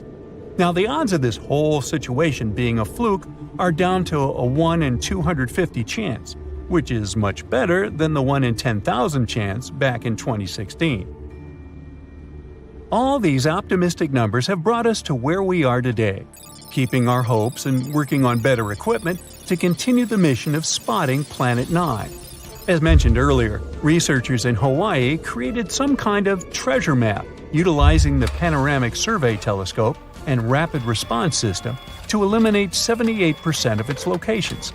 This is great news, considering how challenging it is to find a planet-sized needle in a cosmic haystack. But unfortunately, Planet 9's presence remains a ghost in the dark outer reaches of our solar system.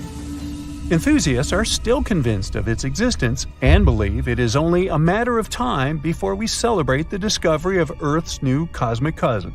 They're putting their hopes on the Vera C. Rubin Observatory, which is currently under construction in Chile and is scheduled to begin science operations in late 2025. Over the course of 10 years, this observatory will scan the entire southern hemisphere sky every few nights with a 27-foot, fast-moving telescope equipped with the largest digital camera in the world.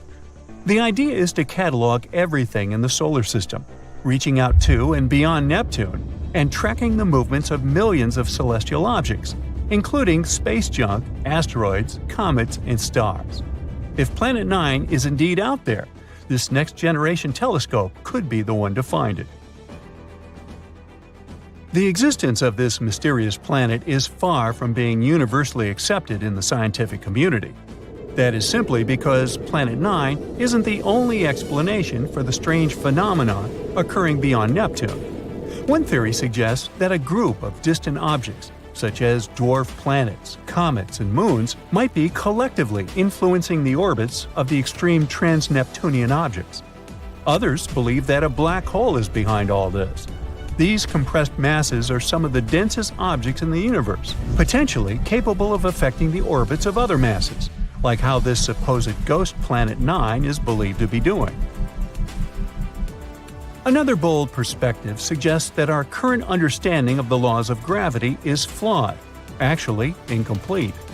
This theory, known as modified Newtonian dynamics, proposes that these distant icy objects exhibit strange behavior not due to influence from another planet, but rather because the immense gravitational field of the Milky Way is influencing them.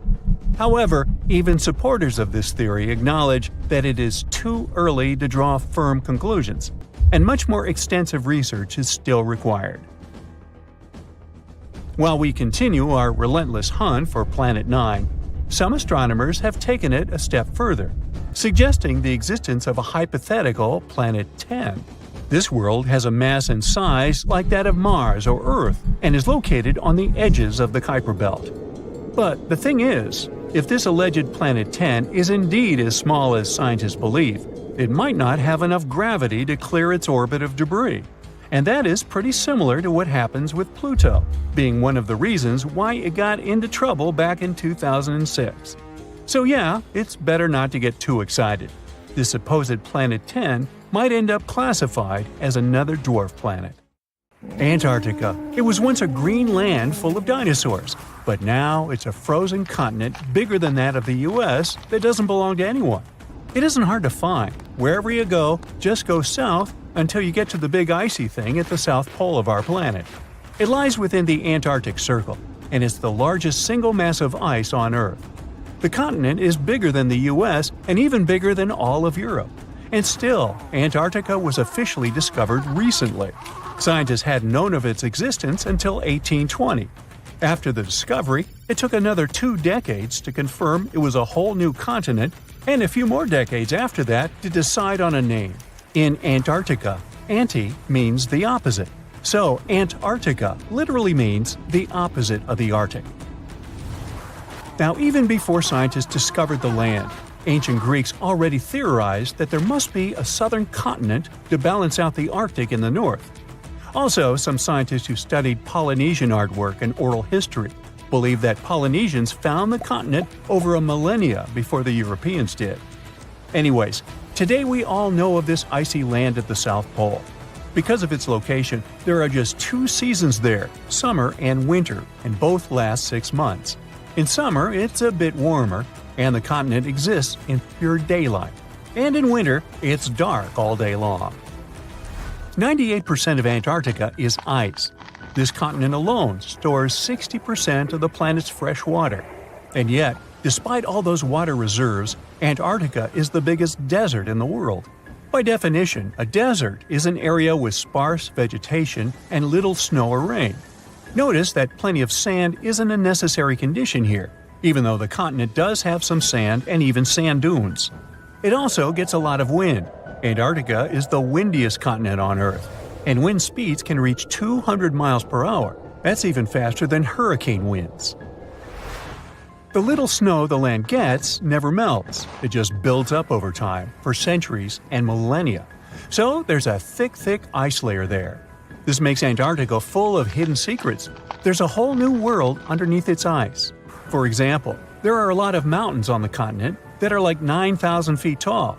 It's taller than 3 Burj Khalifas stacked on top of each other, if we must, and that's currently the tallest skyscraper in the world. But we don't see all those mountains because they're all hidden under the ice sheet that's almost 16,000 feet thick. There's also a lake down there, beneath over 11,000 feet of snow. The lake is called Lake Vostok, named after Vostok Research Station, under which it's located. Originally, it was just a hypothesis. Over a century ago, a scientist suggested that the huge pressure created by tons of ice could decrease the melting point of ice in the lowest layers of the ice sheet, creating liquid water, which could form a lake. He didn't prove his ideas in his lifetime, but others continued his work and confirmed that this theory was true. There's also a canyon in Antarctica, hidden underneath huge masses of snow too. It's deeper than the Grand Canyon we have in Arizona. There is a mountain range that divides the continent into 2 parts, East Antarctica and West Antarctica. The western part of the continent is experiencing higher temperatures and is starting to melt. If West Antarctica melts and releases its stored water, it will raise the average global sea level by about 16 feet. That will be enough for some cities all over the world to completely disappear. Perhaps the first to turn into a water world will be Thailand's capital, Bangkok, which is just 5 feet above sea level. Then it will be Amsterdam in the Netherlands, followed by Ho Chi Minh City in Vietnam, Cardiff in the UK, and New Orleans in the US. People do a lot of work in Antarctica now, residing there for many months at a time to study this mystery of a continent. Over the years, even a few children were born there. But it's not a country, and the land doesn't belong to anyone. It's governed by the Antarctic Treaty System, an agreement of peaceful research and collaboration that suspends all territorial claims. It was first signed by 12 nations, and now there are 59 supporters, half of whom have decision-making powers. The continent is occupied all year round by researchers from all over the world. There are about 5,000 people living there in summer and about 1,000 in winter. Yet no one is a permanent resident there. People come and go, and the scientists take turns spending time there. The average yearly temperature there is negative 30 degrees. But there was a time when Antarctica was about as warm as Melbourne, Australia is today. It was about 40 to 50 million years ago. I wasn't around then. But the continent had green forests and dinosaurs roaming its land, chilling in the sun in a 63-degree Fahrenheit environment. That was before penguins.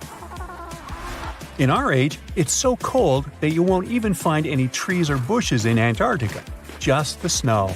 The only plants that can thrive in such extreme temperatures are lichens, moss, and algae. People can't stand such freezing conditions for lengthy periods of time either, so the continent has never had any indigenous population. Well, that is, if we don't count penguins, seals, whales, and a few other types of birds that live there now. Antarctica's fauna is the scariest and least diverse on the planet because only a few organisms can withstand its harsh conditions and because non-natives aren't allowed to be brought there. So, if you decide to travel to Antarctica with your cat, well, you can't. Hey, I don't make the rules.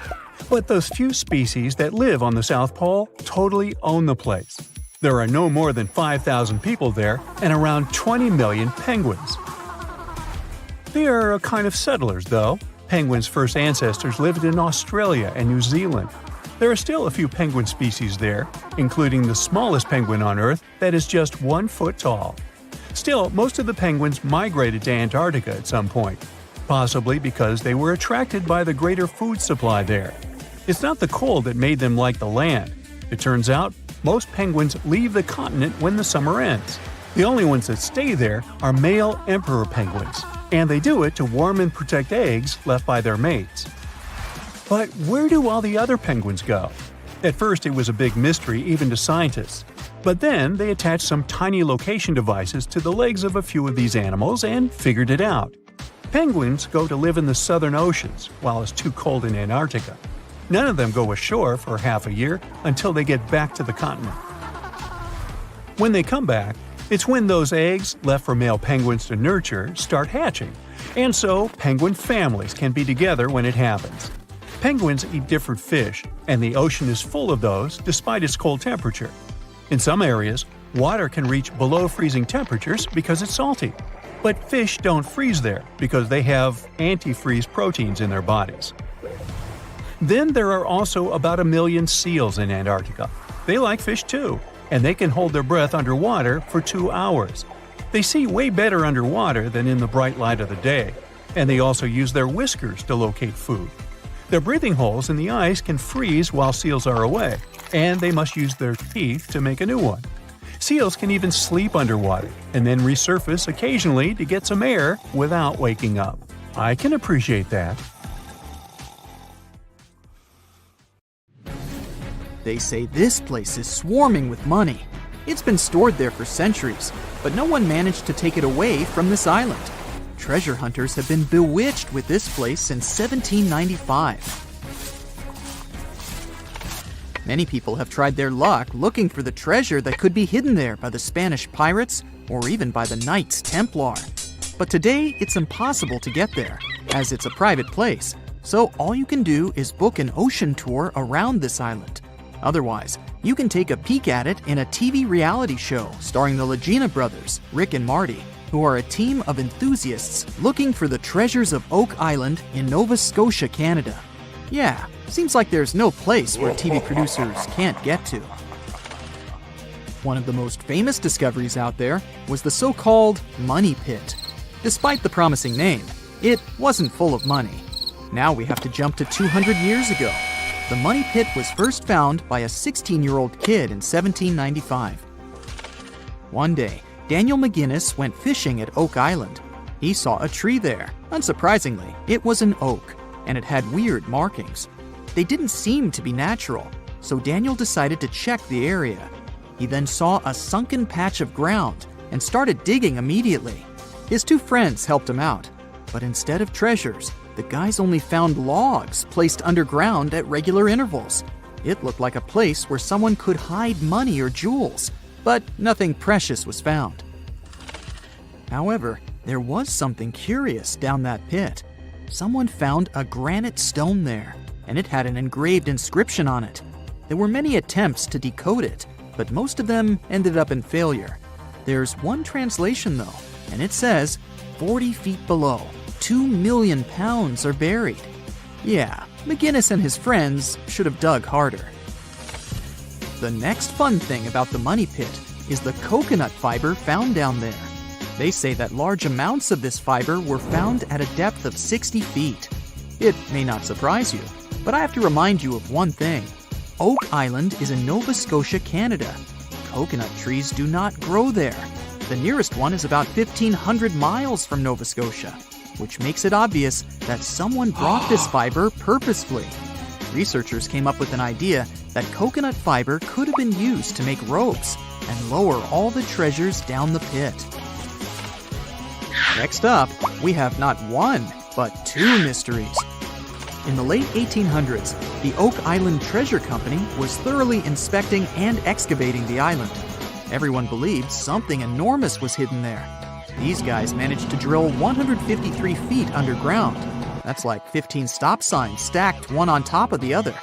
You might have guessed that they didn't find pounds of gold and diamonds, but they found a manuscript.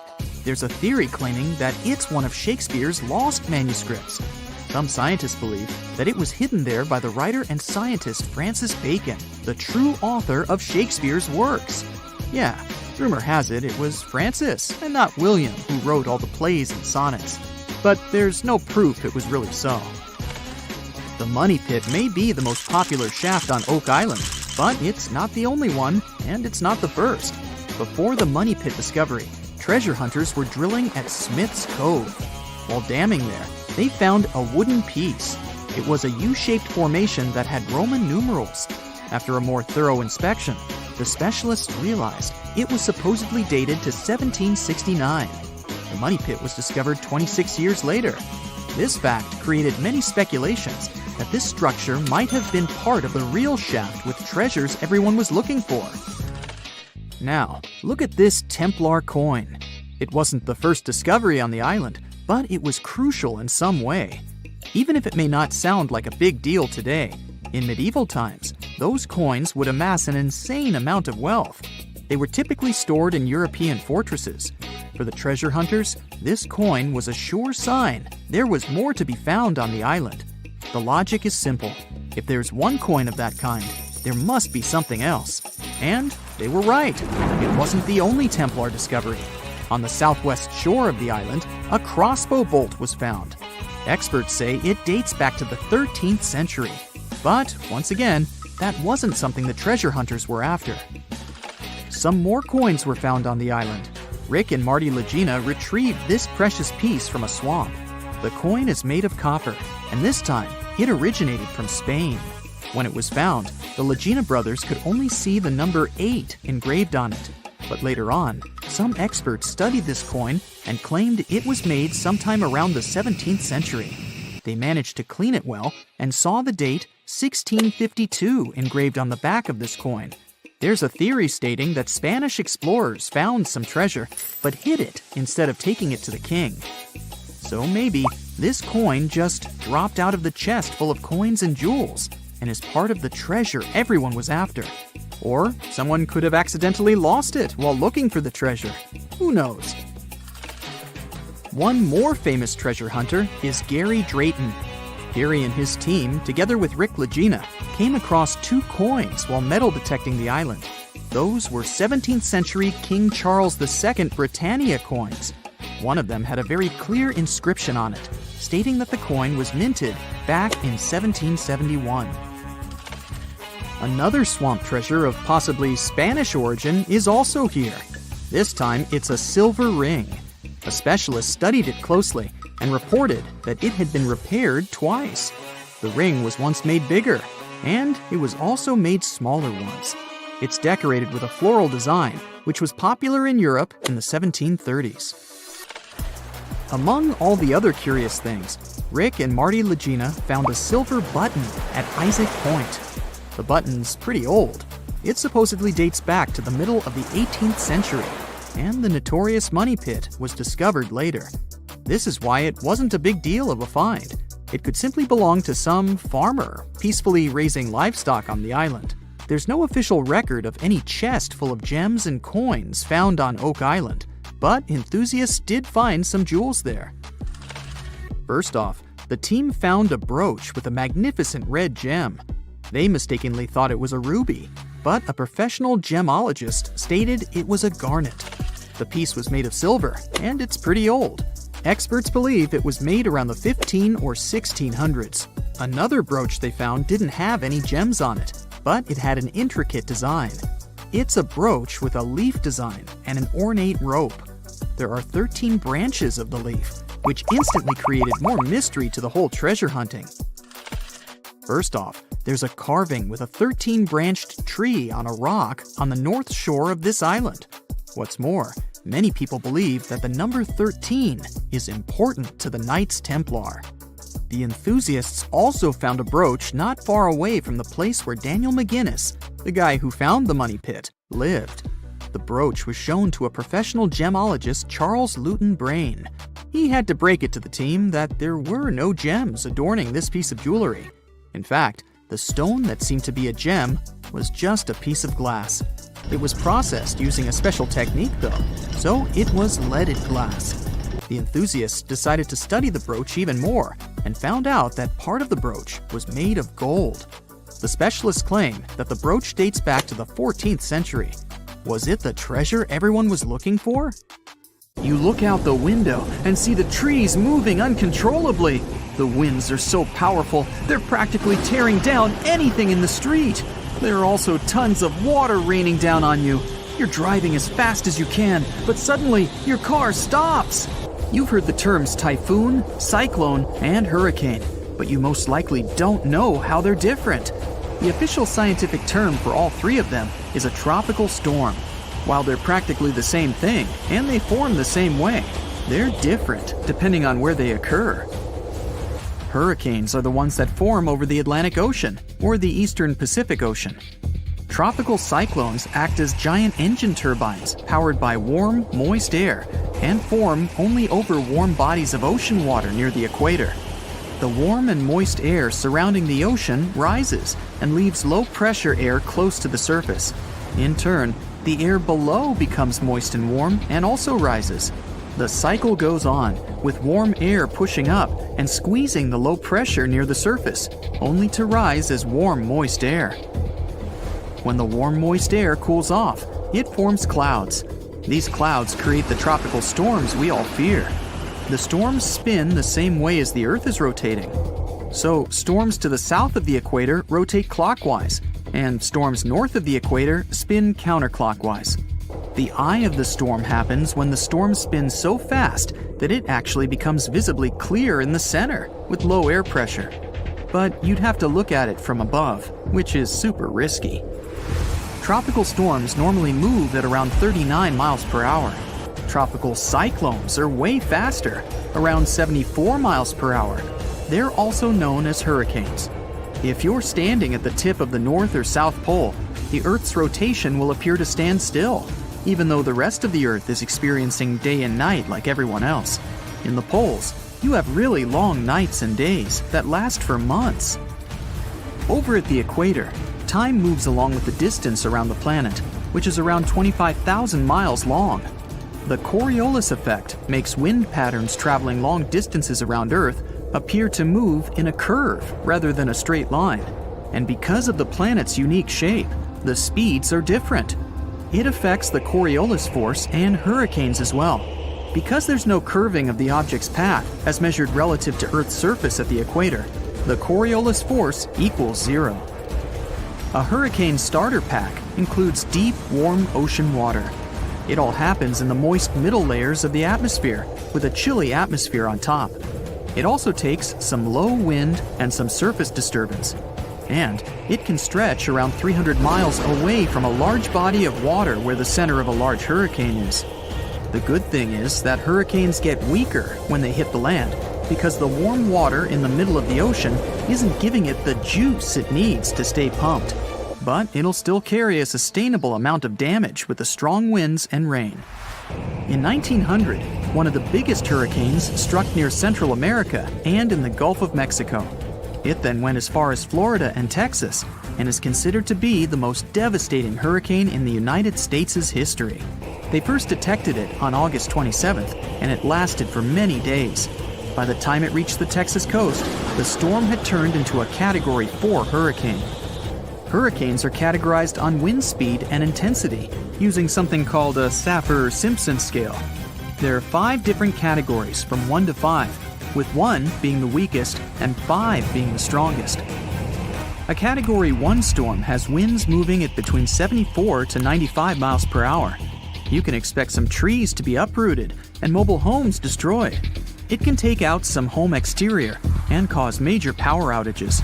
Category 5 hurricanes speed up to over 155 miles per hour and leave nothing in their path. They can even wipe out some buildings right off their foundation. And because the winds are faster, there is more damage around its radius.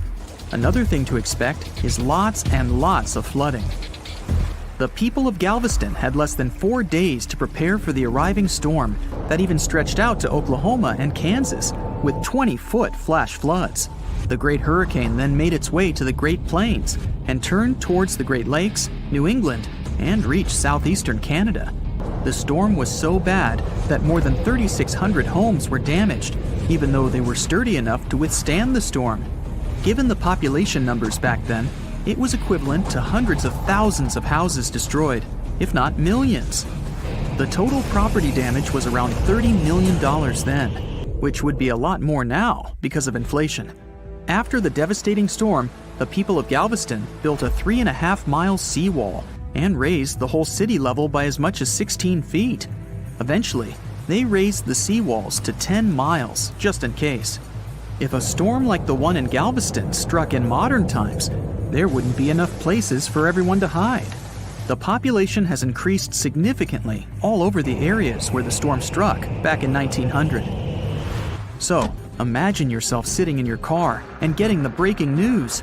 It says a storm has just hit the Gulf of Mexico and east of it near Cuba. No biggie, since you're all the way in Texas. So you drive back home. There's plenty of people at gas stations and in supermarkets. The news now states that the storm will likely gain momentum and strike right where you live. Okay, now it's time to panic. You want to get some stuff to prepare for the incoming storm, but all the shelves are empty by now. Everyone is pushing and shoving like at a rock concert. You grab whatever you can find and make your way back to your car. You're lucky enough to purchase some extra gallons of gasoline, just in case. You drive from supermarket to try and get some stuff, but you're out of luck. Finally, you find a place that still has some essentials. You start stocking up your shopping cart when the local news urges everyone to evacuate. You only have a matter of hours to leave. But you left your dog at home! You rush against the traffic to get there. Your entire neighborhood is completely empty. You fetch your precious pooch and grab some important things before leaving. There's just a little time left, and you can already start to feel the winds picking up and the ocean nearby. The news tells you the hurricane has already struck Florida. You get in the car, but it won't start. Since you were driving so fast, you didn't realize that you emptied your gas. Good thing you got those extra gas cans on the way. With half a tank, you can get out of your city and into a safe place where everyone is going. The winds are getting stronger. There's no way you're going to outrun this storm. There's no one in sight since they all left early. It starts raining heavily. You can see some trees swaying like crazy. Finally, you find something that looks like a large shelter. You reach it to find out that it's just an abandoned mall. And then, the worst happens. You realize you've been going in the wrong direction all this time. You get out of the car for a bit to stretch out and see which road to take. The winds are so strong that you go back to the car only to find out that your dog ran off. You can't find her anywhere. You drive around and call out her name, but she doesn't respond. You see her standing behind some bushes barking. You run down to her and discover that she has found a cool underground abandoned shelter. The winds have now reached a dangerous point where you can't drive anymore. You gather your stuff and head down. It's complete with everything and even has a bed. You can hear the winds and rain above you, but you're snuggled up with your dog. The next day, you get up and see that your car has been tossed over to another road, and there's not a single tree in sight. But hey, you can at least be happy you survived one of the strongest storms in the world. Picture a ghost town. Abandoned buildings covered in graffiti, rusting remains of cars, cracks in the roads. And now add to that a thick blanket of black smoke coming from under the ground. And the ground itself is hot to the touch. You're entering Centralia, Pennsylvania. Centralia used to be a lively place during the 1800s and up to the 1960s. Its rich coal mines attracted a lot of people to work and live there. But in 1962, one of those mines accidentally caught fire, which started to spread underground. Coal is a slowly burning fuel, so the citizens continued to live peacefully for almost another 2 decades until the fire began to undermine the town. One of the worst accidents was when a giant sinkhole appeared out of nowhere in the backyard of a house in Centralia. Luckily, no one was hurt, but after that, people started leaving the place. In the following 30 years, almost everyone moved out, though not all. As of 2020, 5 people still live there.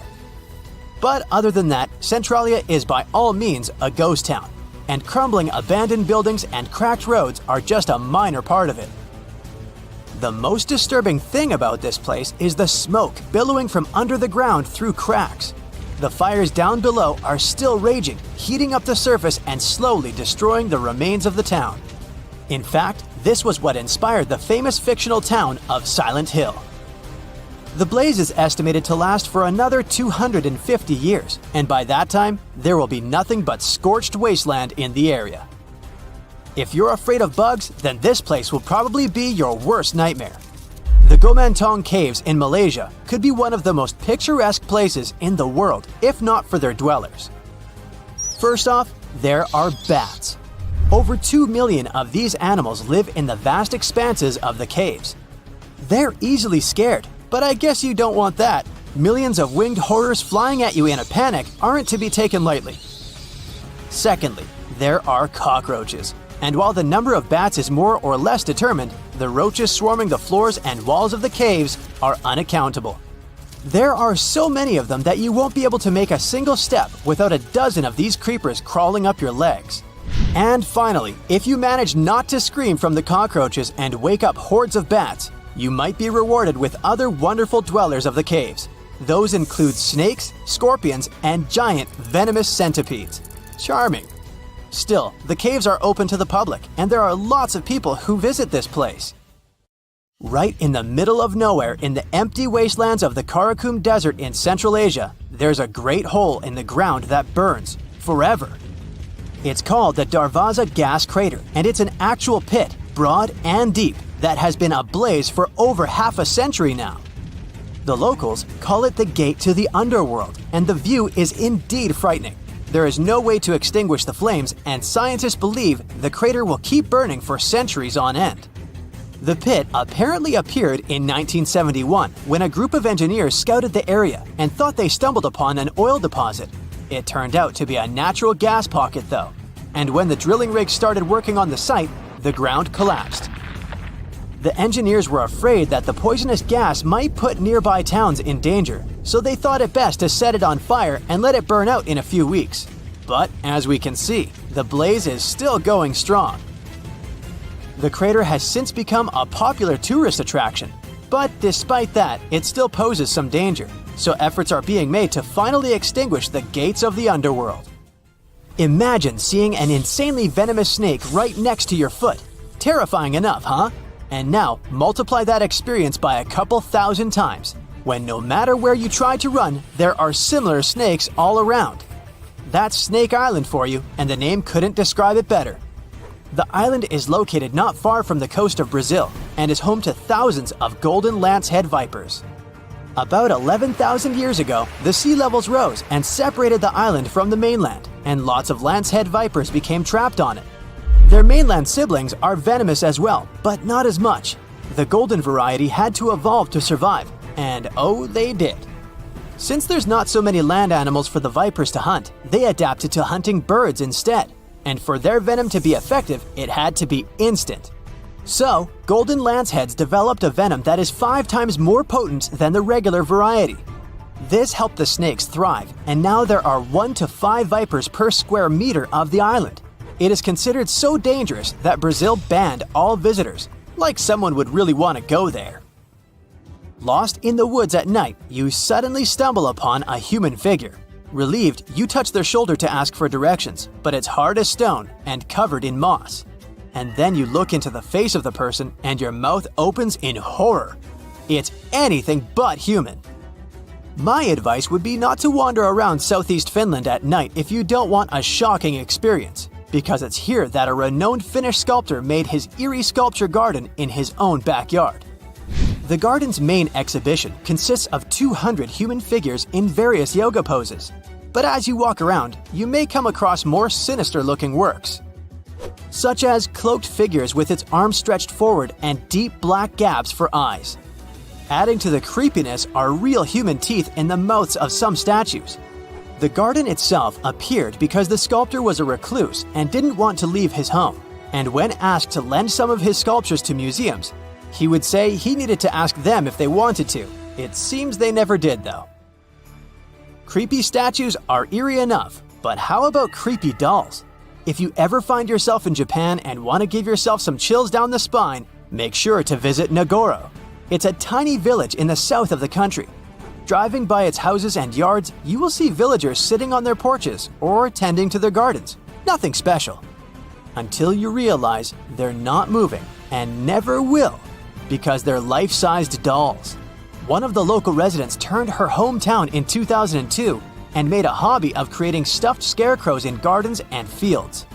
But then it turned from a practical thing into a sort of memorial job. Whenever any of her neighbors left the village or passed away, she would make a life-size doll in their image. She made them as she remembered them best, so all her dolls are doing something normal people would. They're sitting, standing, lying on the ground, and there are even full classrooms of dolls in the local school.